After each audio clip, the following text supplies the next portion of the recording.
Hoje eu quero te convidar para comigo meditar no devocional de Hebreus, capítulo 5, 6 e 7, com os seguintes assuntos. Nós precisamos de um sacerdote? O leite espiritual e o alimento sólido. E mudanças são necessárias. Além desses três assuntos, outros mais que vão acrescentar na sua vida de uma forma profundamente espiritual. No capítulo 5, do versículo 5, 6 e no versículo 10, quando fala sobre o rei e sacerdote Melquisedeque, a palavra de Deus ela diz assim: assim também Cristo a si mesmo não se glorificou para se tornar sumo sacerdote, mas o glorificou aquele que lhe disse: Tu és meu filho, eu hoje te gerei. Como em outro lugar também diz: Tu és sacerdote para sempre, segundo a ordem de Melquisedeque. Aí no versículo 10 diz: Tendo sido nomeado por Deus sumo sacerdote, segundo a ordem de Melquisedeque, se referindo ao Senhor Jesus. Melquisedeque era rei sacerdote dos dias de Abraão, muito antes de estabelecido o sacerdócio judaico. Como Gênesis não apresenta pormenores sobre o seu sacerdócio, morte e toda a sua vida, passou a ser símbolo de Cristo, o eterno sacerdote. Você pode ver sobre isso em Gênesis 14, versículo 18 ao 20 e Salmos 110, versículo 4. Mas a pergunta é: nós precisamos de um sacerdote? Todos nós precisamos. Como Deus é majestoso e Deus é santo, e os seres humanos pecadores não podem aproximar-se dele diretamente, precisamos de um mediador, um sacerdote, que nos leve até ele. O autor de Hebreus procurou tranquilizar seus leitores explicando que Jesus é o sumo sacerdote, que os seus leitores precisavam.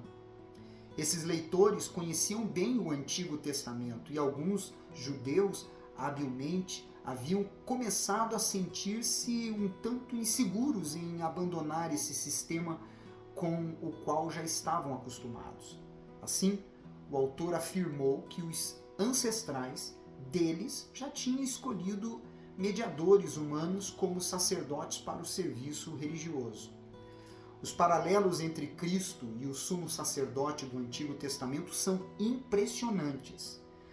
Somente o sumo sacerdote podia entrar no Santo dos Santos, uma vez por ano, no dia da expiação. Mas Cristo ofereceu o seu próprio sacrifício uma vez por todas.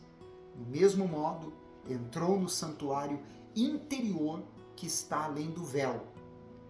Hebreus ensina que o único meio de irmos a Deus é o nosso sumo sacerdote, Jesus Cristo.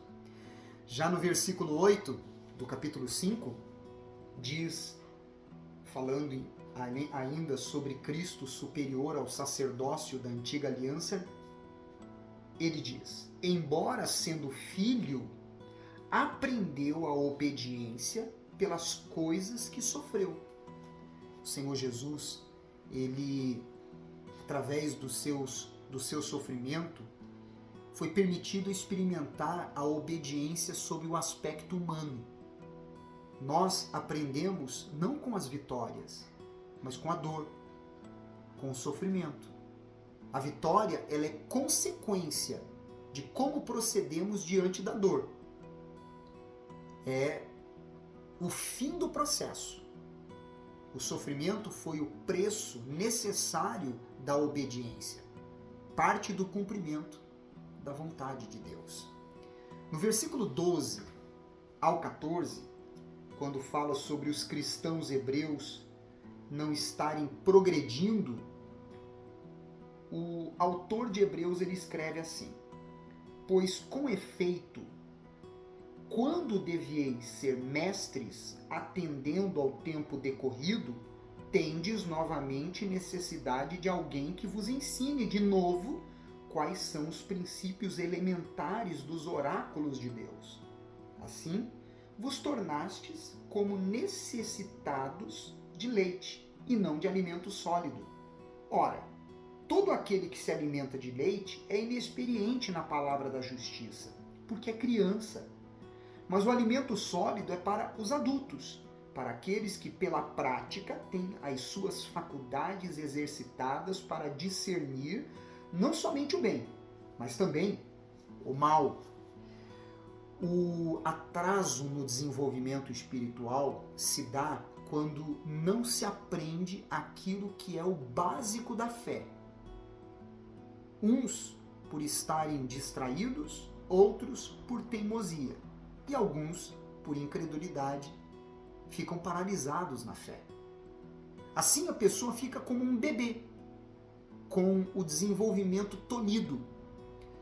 Como os que se recusam a digerir verdades espirituais básicas são incapazes de comer alimento sólido, espiritualmente falando, consequentemente, então, não tem as instruções mais profundas sobre os caminhos de Cristo.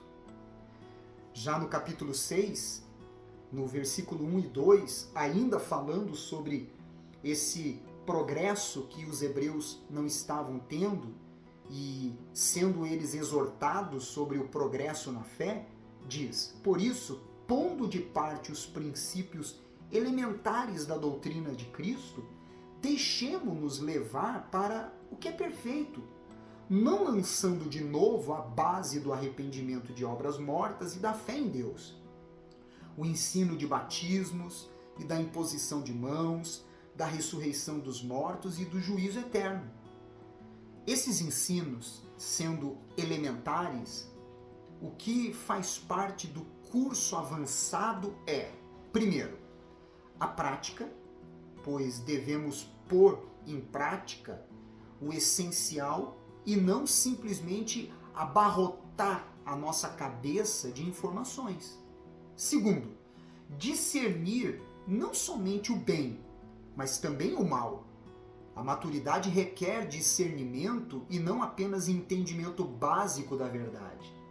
Terceiro, a fé simples deve levar a uma vida frutífera. E quarto, diligência. A maturidade significa ter uma atitude correta moralmente. No versículo 4 ao 6, quando fala sobre os perigos espirituais, e esta passagem que é um tanto quanto polêmica e que muitas pessoas até chegam a dizer que não entendem, está escrito assim: é impossível, pois, que aqueles que uma vez foram iluminados e provaram o dom celestial e se tornaram participantes do Espírito Santo e provaram a boa palavra de Deus e os poderes do mundo vindouro e caíram. Sim, é impossível outra vez renová-los para o arrependimento, visto que, de novo, estão crucificando para si mesmos o Filho de Deus e expondo à ignomínia.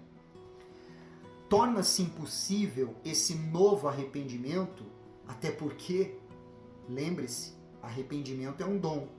E não existem dois tipos de dons sobre o arrependimento. É um só. E é impossível Cristo ser crucificado novamente. Toda pessoa que a graça e a misericórdia de Deus a alcançou não permanece caído. Pode cometer pecados, mas não permanece no pecado, pois a sua natureza já morreu com Cristo Jesus. Portanto, se a pessoa permanece caída, é porque ainda a revelação da graça e da misericórdia de Deus em Jesus não se revelou para esta pessoa. É preciso que ela tenha, de fato, esta revelação sobre ela para que então ela não viva mais uma vida caída, mas diante dos erros cometidos, em Jesus, ela tem a capacidade de se levantar. No versículo 18, no capítulo 6 ainda, quando fala sobre a imutabilidade da promessa de Deus, diz: para que, mediante duas coisas imutáveis, nas quais é impossível que Deus minta, forte alento tenhamos nós que já corremos para o refúgio, a fim de lançar mão da esperança proposta. Duas coisas são imutáveis: a promessa de Deus e o juramento de Deus. Os cristãos têm experimentado o que a princípio foi feito a Abraão. Por isso, devemos crer e confiar. Crer na promessa de Deus e confiar no caráter de Deus, que aquilo que ele prometeu e jurou se concretizará.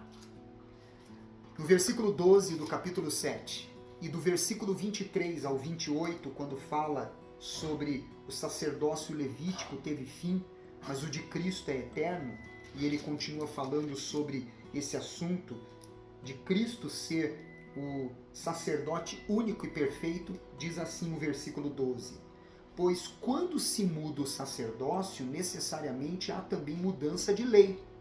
Aí lá no versículo 23 ele diz: ora, aqueles são feitos sacerdotes em maior número, se referindo aos sacerdotes que no Antigo Testamento eles trabalhavam no tabernáculo.